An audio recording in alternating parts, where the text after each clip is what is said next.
बिस्मिल्लाहिर्रहमानिर्रहीम, अस्सलाम वालेकुम। मैं बशर अली और आप देख रहे हैं मूवी व्लॉग्स 2.0।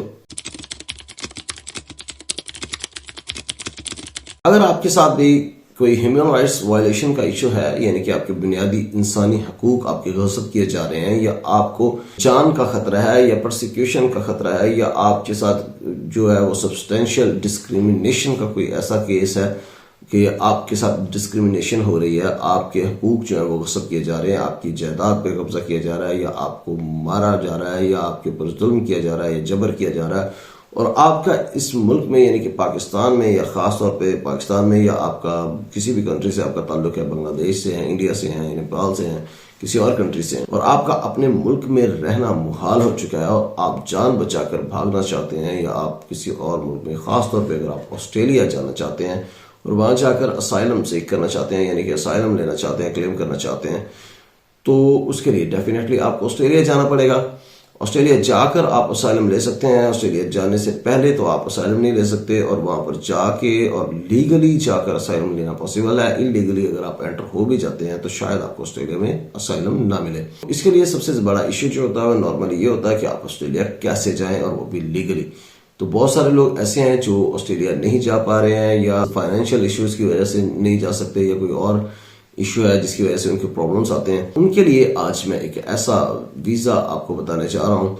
ये एक ह्यूमैनिटेरियन वीजा है जिसके कोई कॉस्ट नहीं है, ये फ्री ऑफ कॉस्ट है। वीजा एप्लीकेशन फी तक नहीं है इसकी, क्योंकि आपके साथ पहले से डिस्क्रिमिनेशन हो रही है, आपकी जान को हो सकता है खतरा हो, आपको ह्यूमन राइट्स वायलेशन का आपके साथ इशू हो सकता है, किसी भी तरह का इस तरह का इशू है, तो आप पहले से ही मजलूम है एक किस्म के, तो आपके लिए ह्यूमैनिटेरियन बेस पर यह वीज़ा जो है वो जारी किया जाता है ऑस्ट्रेलिया की तरफ से, और इसकी कोई फीस भी नहीं ली जाती।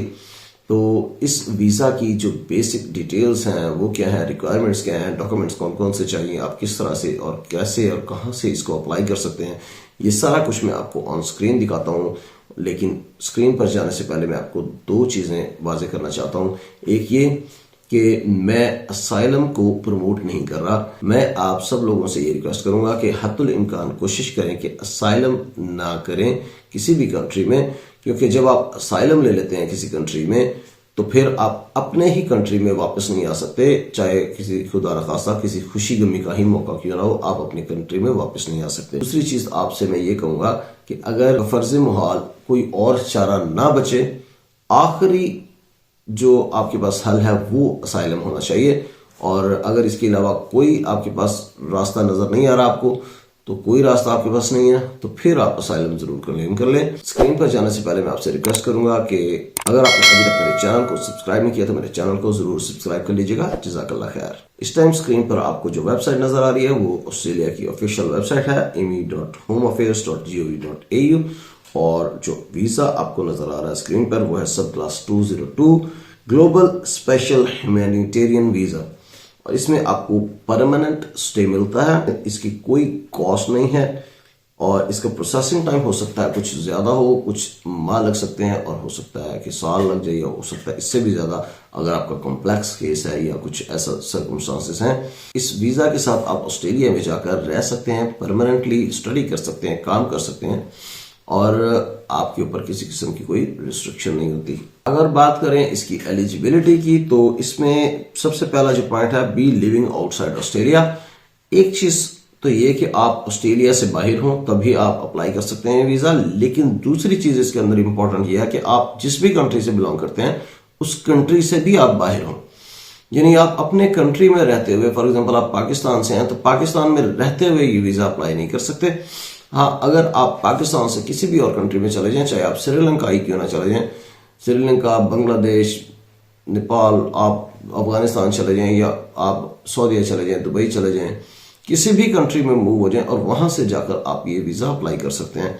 ये एक ही इसकी शर्त है। दूसरा पॉइंट जो है be subject to substantial discrimination in your home country. तो आपके होम कंट्री में आप शिकार हो किसी सब्सटेंशियल डिस्क्रिमिनेशन का, आपके साथ डिस्क्रिमिनेशन की गई हो, या आपके साथ कोई जुल्म या जबर या ज्यादती की गई हो, या फिर आपके ह्यूमन राइट्स जो हैं या आपकी इंसानी बुनियादी इंसानी हकूक है वो गस्ब किए गए हो, या आपके ऊपर जुल्म और जबर किया गया हो, या आपकी जान को खतरा हो। इस तरह की बहुत सारी चीजें होती हैं जिसके अंदर या आप असाइलम या इस तरह का वीजा क्लेम कर सकते हैं या वीजा अप्लाई कर सकते हैं। दूसरी जो मेन इसके अंदर शर्त है वो ये है कि हैव अ प्रपोजर, कोई एक ऐसा शख्स या एक ऑर्गेनाइजेशन हो जो आपको ये वो प्रपोज करे कि ये बंदा है, ये इशू है और ये डिस्क्रिमिनेशन फेस कर रहा है या ह्यूमन राइट्स की वायलेशन फेस कर रहा है, तो इसको ह्यूमैनिटेरियन वीजा इसको दिया जाना चाहिए। वो प्रपोजर जो है वो ऑस्ट्रेलियन सिटीजन भी हो सकता है, परमानेंट रेजिडेंट भी हो सकता है, और वो प्रपोजर जो है वो एक ऑर्गेनाइजेशन भी हो सकती है। वो ऑर्गेनाइजेशंस कौन कौन सी हैं वो भी आपको मैं अभी उसकी लिस्ट प्रोवाइड करता हूँ।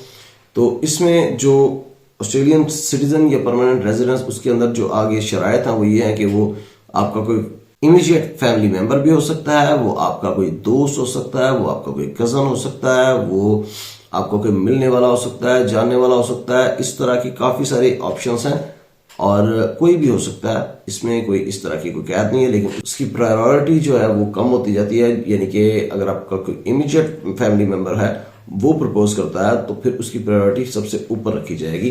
फॉर एग्जांपल आपका सगा भाई है या बहन है, वो प्रपोज करती है कि हाँ जी ये मेरे भाई के साथ ये इस तरह का सीन कोई चल रहा है, कोई इस तरह का जो इशू है, तो फिर वो उसको प्रायोरिटी की बेस के ऊपर वीजा दिया जाएगा।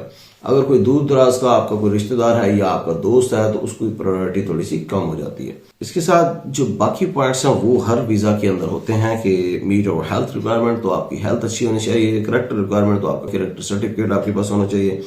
Sign the Australian value statement, तो ऑस्ट्रेलियन लॉ को आपने अवॉइड करना होता है। और है पेड बैक योर डेट, अगर आप कभी ऑस्ट्रेलिया गए हैं और आपने गवर्नमेंट से कोई उधार लिया है तो आपने वापस किया होना चाहिए। ये चीजें हर वीजा में होती हैं ऑस्ट्रेलिया की। उसके बाद अब मैं आपको स्टेप बाय स्टेप इसकी ये सारी चीजें बताता हूँ। 3 से 4 टोटल स्टेप हैं। First, gather your documents. आपने सबसे पहले अपने डॉक्यूमेंट्स जो है वो गैदर कर लेने हैं जो आपको चाहिए वीजा ये अप्लाई करने के लिए। दूसरे जो आपने अप्लाई करना है वीजा, और थर्ड आपका स्टेप आफ्टर यू अप्लाई, और फिर आपका डिसीजन आ जाएगा। तो सबसे पहला जो पॉइंट है वही सबसे ज्यादा इंपॉर्टेंट है, उसको हम देख लेते हैं उसकी डिटेल। उसमें आपने क्या करना है कि एक तो अपने एक्यूरेट इंफॉर्मेशन प्रोवाइड करनी है, मिस रिप्रेजेंटेशन नहीं होनी चाहिए, कोई फॉल्स इंफॉर्मेशन प्रोवाइड नहीं करनी है आपने। फिर आपने अपने आइडेंटिटी डॉक्यूमेंट्स देने हैं, यानी कि आपका पासपोर्ट या नेशनल आईडी कार्ड। और उसके बाद ह्यूमैनिटेरियन सर्कमस्टांसेस में अगर आपने यूनाइटेड नेशंस हाई कमीशन में कोई रिफ्यूजी की कोई एप्लीकेशन वगैरह डाली है या कोई उनको बताया कि हाँ जी आपके साथ ऐसे इशू है, वो उसका प्रूफ दें। अदरवाइज आप जो अपनी एक स्टेटमेंट जो आप रिकॉर्ड करवाते हैं, जैसे स्टेटमेंट आपने रिटन स्टेटमेंट देनी है इंग्लिश में इनको कि हाँ जी ये मेरे साथ इशू है और इस वजह से मैंने अपना मुल्क छोड़ा है और मैं ये ह्यूमैनिटेरियन वीजा अप्लाई करना चाहता हूँ। उसके बाद आपने कोई भी आपके पास वीजा या रेजिडेंस परमिट है वो अपने शो करवाना है, इनको अपना रिलेशनशिप डॉक्यूमेंट्स देने हैं। फॉर एग्जाम्पल आप शादीशुदा हैं तो निकाहनामा, और लेकिन उसकी ट्रांसलेशन होनी चाहिए इंग्लिश में। और उसके बाद फोटोग्राफ्स आपके 2 चाहिए, स्कैन डॉक्यूमेंट्स अगर आप ऑनलाइन अप्लाई कर रहे हैं या अदरवाइज पेपर डॉक्यूमेंट्स में तो फोटो कॉपीज आपकी जो फोटोज चाहिए, हार्ड कॉपीज चाहिए उसकी। और फिर अपने एप्लीकेशन फॉर्म सबमिट करने हैं, तो ये इसमें जो है वो 2 फॉर्म्स होते हैं जो आपका प्रपोजर सबमिट करता है, वही आपका जो फॉर्म होगा 842 एप्लीकेशन फॉर्म जो है वो आपको सेंड करेगा, वो आपने फिल करना है। फिर करेक्टर डॉक्यूमेंट्स, करेक्टर सर्टिफिकेट अगर आपके पास है तो वो आप साथ लगाएंगे। अगर आप किसी किस्म की हेल्प ले रहे हैं तो वो आप बताएंगे। पार्टनर डॉक्यूमेंट्स, जो आपके पार्टनर है उनके डॉक्यूमेंट्स अटैच करेंगे। अगर आपके डिपेंडेंट चिल्ड्रन है 18 ईयर से कम है या 18 ईयर से ज्यादा है उनके डॉक्यूमेंट्स अटैच करेंगे। यहाँ पर सारा बताया, प्रिपेयर योर डॉक्यूमेंट्स, ये सारी डिटेल्स जो है वो आप देख लीजिएगा डिटेल से। बेसिक्स मैंने आपको बता दी हैं। फर्स्ट पेज के ऊपर जो ओवरव्यू का पेज है उसके अंदर जो कॉस्ट का सेक्शन है उसके अंदर लिखा हुआ है कि आप इसकी कोई फीस नहीं है अनलेस कि आप कम्युनिटी सपोर्ट प्रोग्राम के अंदर आप अप्लाई कर रहे हो। अच्छा, कम्युनिटी सपोर्ट प्रोग्राम के अंदर आपका जो प्रपोजर है वो कोई कंपनी ऑर्गेनाइजेशन भी हो सकती है। आप इस कम्युनिटी सपोर्ट प्रोग्राम के लिंक के ऊपर क्लिक कर लें। ये जो पेज ओपन हो गया है कम्युनिटी सपोर्ट प्रोग्राम का, इसके अंदर जब हम आएंगे तो यहां पर नीचे अगर आप देखें तो आपके पास एक ऑप्शन आ रहा है फाइंड एन एपीओ। एपीओ क्या है? Approved proposing organisation. तो आपका अगर कोई रिलेटिव नहीं है, कोई दोस्त नहीं है, कोई भाई बहन रिश्तेदार कोई भी नहीं है, कोई भी ऑस्ट्रेलियन परमानेंट रेजिडेंट या ऑस्ट्रेलियन सिटीजन आपको जानने वाला आपका नहीं है जो प्रपोजर बने, आपका जो प्रपोज करे कि हाँ जी आपके लिए इशू है, तो फिर आप किसी ऑर्गेनाइजेशन से रब्ता करें।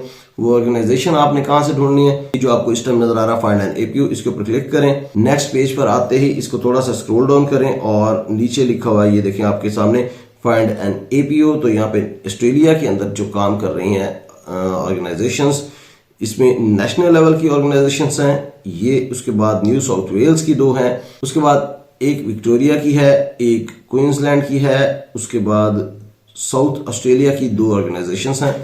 तो ये सारी की सारी ऑर्गेनाइजेशंस हैं, इनके जो लिंक हैं वो क्लिकेबल हैं। इस किसी भी ऑर्गेनाइजेशन से आप रब्ता करना चाहते हैं, उसके लिंक के ऊपर क्लिक करें, उनकी वेबसाइट पर जाएं, वहां पर जाकर उनसे कांटेक्ट करें, उनसे बात करें कि हाँ जी मुझे मैं चाहता हूं कि आप मेरे प्रपोजर बने, क्योंकि मुझे जो है वो ऑस्ट्रेलिया में ह्यूमैनिटेरियन वीजा लेकर आना है और मेरे साथ ये इशू है। तो वो जो भी उनकी रिक्वायरमेंट्स होंगी वो आप फुलफिल करेंगे और उसके बाद आपका प्रपोजर अगर वो बन जाते हैं तो आपको कोई ऐसा शख्स नहीं चाहिए।